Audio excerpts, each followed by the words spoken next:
Launching a business can take you on a journey unlike any other, filled with anticipation, uncertainty, and the constant search for answers. You're never quite sure what's coming next, which is why it helps to have a partner that does. Plan for the future of your business with the bank trusted by 50% of US-based, venture-backed tech and life science companies. Silicon Valley Bank, built for what's next.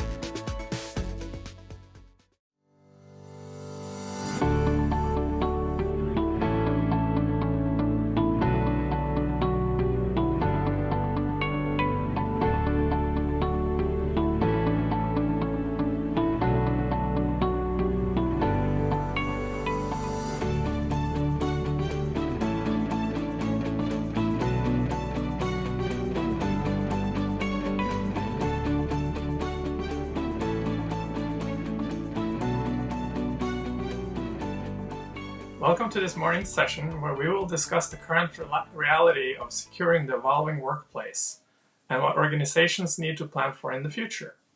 I'm Anders Ranum, Managing Director here at Sapphire Ventures, and I will be the moderator.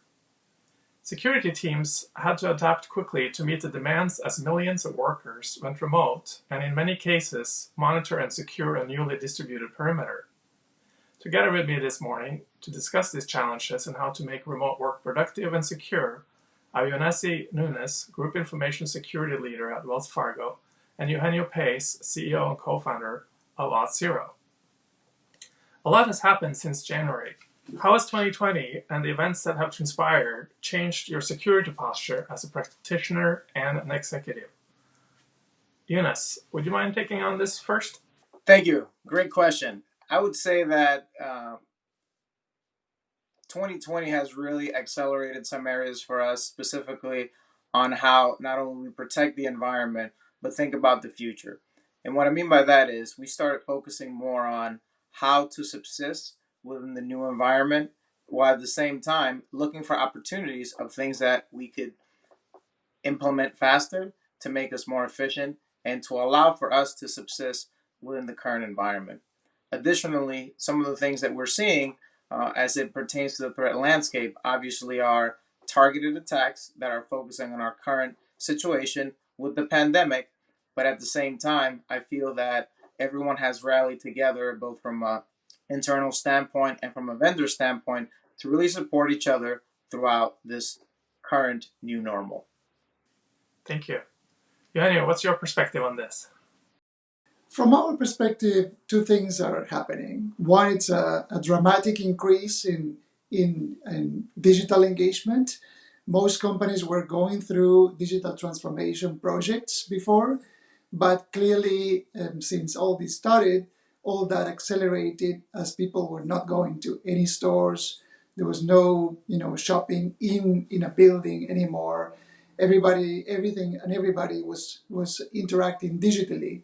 And that meant that all the companies that had those projects in flight, they were pressed to ship them and to make them available to their customers as quickly as possible. But the other thing, maybe in line with what was already said, is that as more value is moved to online, there's also more attractiveness for attackers and threats that are increasing as well. So in our platform, we have the advantage to see traffic real time, and almost a third of all the login transactions that we see are actually fraudulent attempts. They're things that are not really the actual user, which we will see that growing in the future as well. Great. And more specifically, maybe what security vulnerabilities have been brought to light as a result of these rapid changes? As workforces have shifted, more remotely. Obviously, the attack surface has broadened considerably, and maybe best practices that were well understood in an office environment are no longer, so easy to follow through on. Now, I think that's a really good point and a really good question. I think the theme around the threat landscape being broadened is one that's close and dear to a lot of the work that we do, right? Obviously, when you think about fortifying and protecting folks in an office, it becomes a bit different to protect them at home. right? At home, you have your smart devices. Take me, for example. I'm working from the second floor of my house right now, and I would say there are 4 people in my house, some of us working, some of us at school. At the same time, we have, I don't know, 30 to 40 different devices that are in the environment. So, how do you create best practices around creating segregated networks for your users so that they're not in the same use space as your TV or your refrigerator? So, you start thinking about, well, I've got a great update process and I have all this endpoint protection, but then again, folks may be connected at home to a vulnerable or compromised refrigerator or TV. So it definitely changes not only what you need to do to fortify and enhance your systems, but also the recommendations that you provide to the users that are now home. Some things that people fail to think about are smart devices like, obviously a Google Homes, Alexa's, Series, etc. They may be listening to now private conversations that you would have in an office. So it definitely makes you think differently. And one of the things that I recommend is to continue to plan, to create scenarios based on the new environment and some of the things that may go bump in the night. To really think about the new environment, and the risks are varying, they're different, but by leveraging your same process, you can have an approach that works for you and your organization. Eugenio, anything to add to that? Yeah, I think what we're seeing it's also an increased awareness of the security posture and the need for even like small good practices are being implemented more and more often.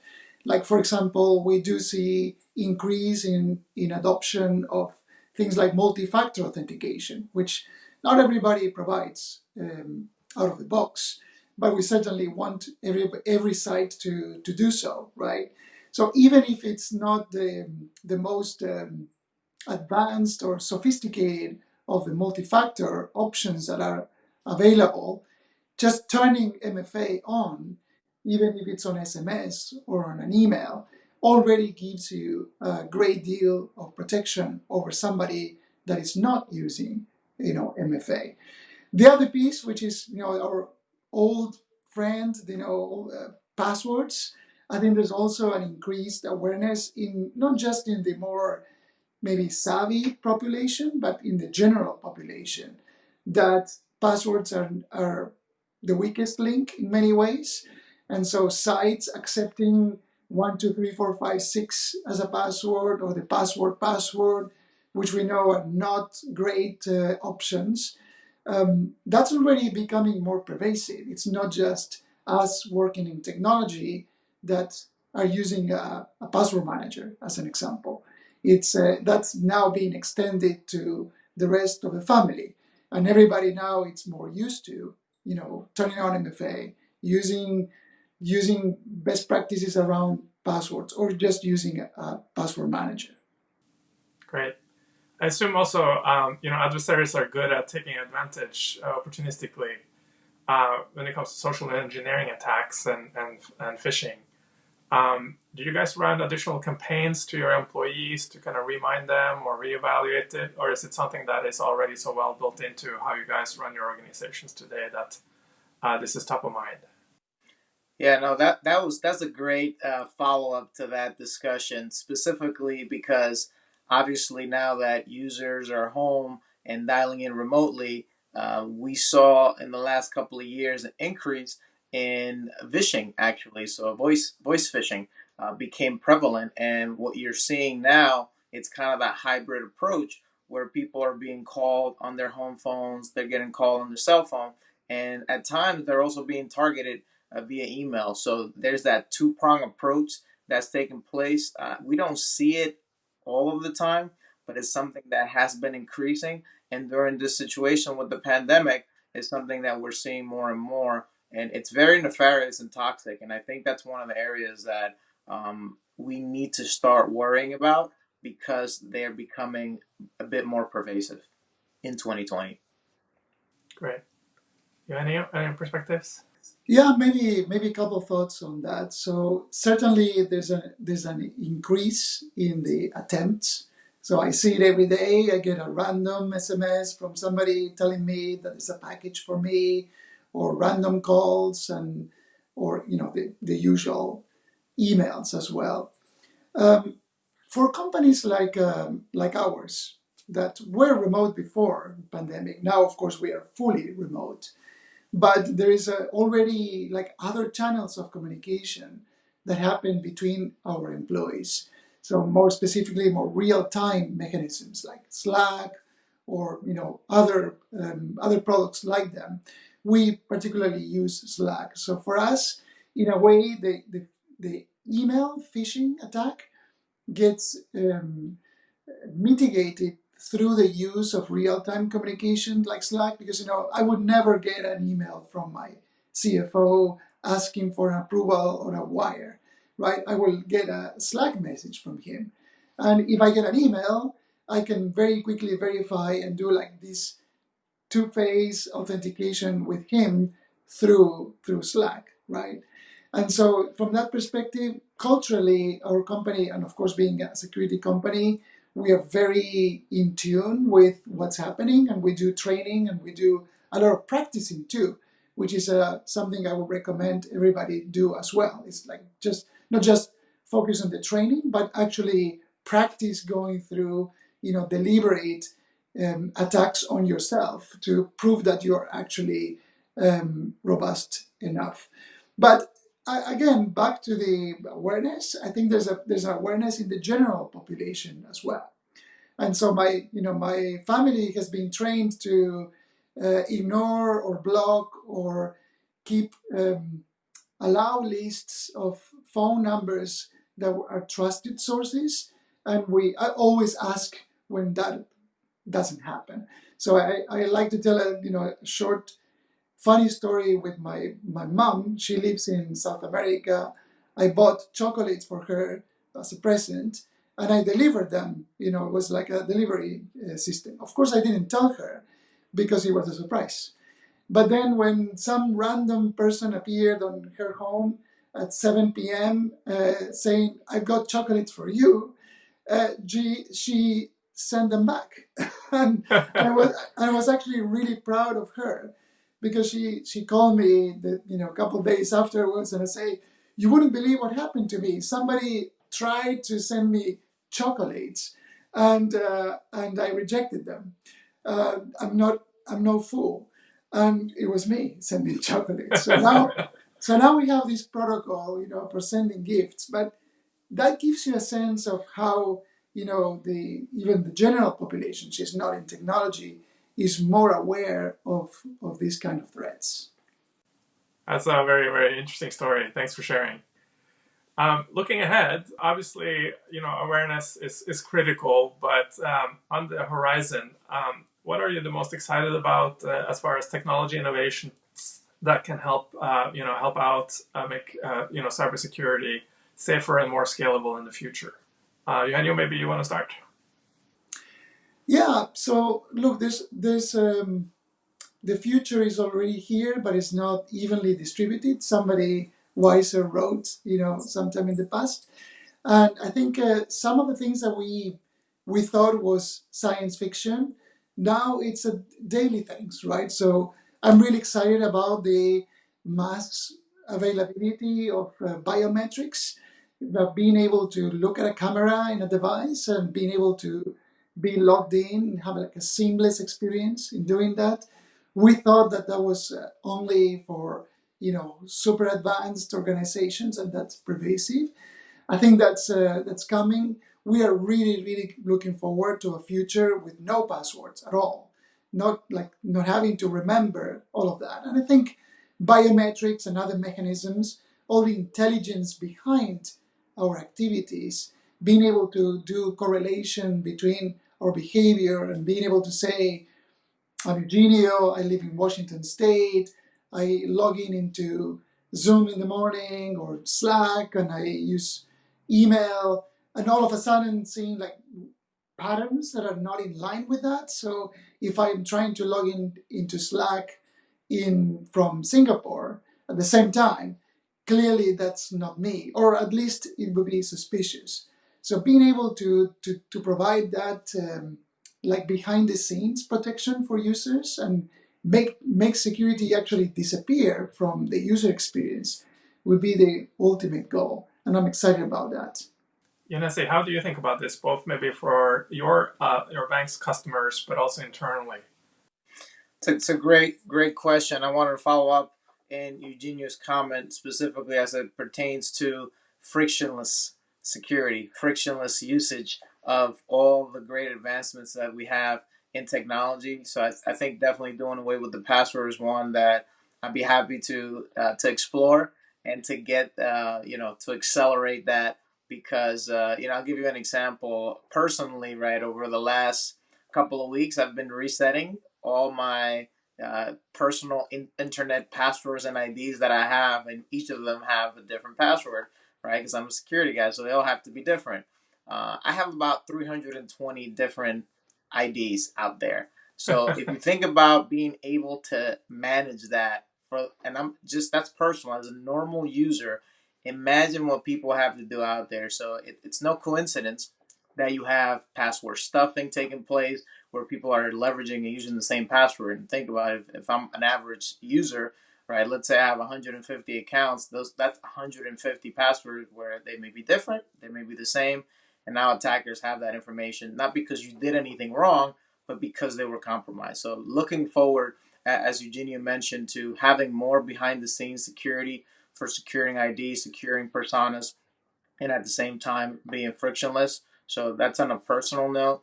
I think on a more corporate note, one of the things I'm really looking towards is really we talk about all the time moving security to the left, and really is how we can leverage some of the new advancements to build security into the process of our product development to ensure that obviously security is taken into consideration for the business process of providing great customer service. And I think all of that has to play hand in hand and not just solely around security, not just solely around the customer experience, but how all of that works together to deliver seamless, frictionless solutions that can delight our customers.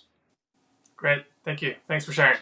So obviously there's some hope in how we will be evolving, and I'm a big fan of baking security into the development practices of applications and the native experience that people are going through. We've been trusted into a remote work environment, whether we like it or not. Eugenio, your company was remote first before the pandemic began, but you still said that this has impacted how your company operates. Can you elaborate a little bit more on that? Yeah, sure. So our company was remote friendly. I wouldn't say that we are like remote first. We hire for talent, for time zone, and for zip code, kind of in that order, right? So in a way, we started with that because we wanted to be able to hire the best for us, and that happens to be everywhere in the world. And so we didn't want to constrain ourselves to one specific geography, right, to find the right people. But then that became a feature, actually. Like it could be seen as a disadvantage, but it became a feature. And looking forward, it was a feature in preparation for what happened during the pandemic, because we've been practicing working remote for 7 years before we were forced to work remote. And so, over 7 years, we built all the, I guess, like the right culture to be effective and to be a productive team, despite the fact of being like hundreds or thousands of miles apart from each other. And I think it would boil it down to a number of things, a number of good practices. I think remote actually highlights the best management practices that you can kind of work around if you're in an office, because you have the advantage of overcoming those bad management practices with over communication. But communication is kind of the first thing in place when you're running a remote organization. Over communication, it's never over. It's always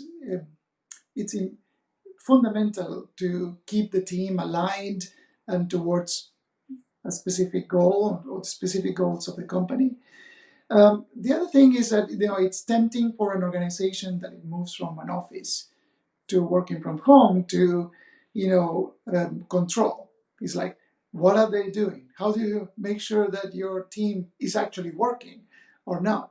That's what I meant by bad management practices. So we've seen companies implementing like dreadful systems to check that everybody is working, and like taking snapshots and pictures of your home office to make sure that you're sitting on your desk.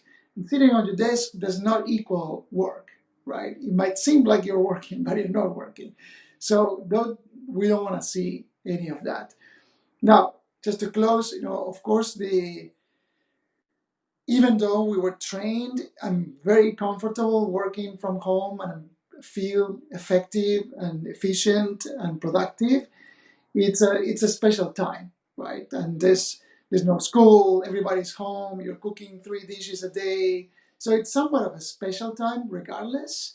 I think once this is over, we will be happy to be able to go to an office. But I think a lot of companies will realize that it's not all or nothing. I don't believe in organizations that will kind of shut down offices completely. And I don't believe in going full to the office. I think somewhere in between is going to be where we will end. And it will be better because, there's no commute. There's so many advantages to the model that certainly some of the disadvantages are made up for. Great, thank you. I think you covered some of the advice implicitly in sort of what people should think about if they were to do this. Obviously, implement best practices around communication, ensure people are feel safe and comfortable doing their work and are enabled. Yonesy, you also lead a distributed cybersecurity team. How do you build rapport with your team and ensure that they have what they need to do their job in the current work environment? Yeah, no, it's a great follow-up, and one of the things that I like to bring forth is, we have various teams working remotely for a long time before our current pandemic situation. So it's interesting to see how others that did not have those capabilities are now doing it. And one of the things that I mentioned to them and to the team is that you really have to focus on adaptability, right? So we are adapting to the new normal where most folks are working remotely today. So one of the things that I'm keen on doing is to make sure we take the best of both worlds when we have to go back to normal. What are some of the things that could be taken into consideration, right? So, Eugenio mentioned, go where the talent is. What has this current situation has done is now everyone has the same talent pool. So I expect a lot more competition. I think cyber and information security as a whole is really difficult to find the right talent.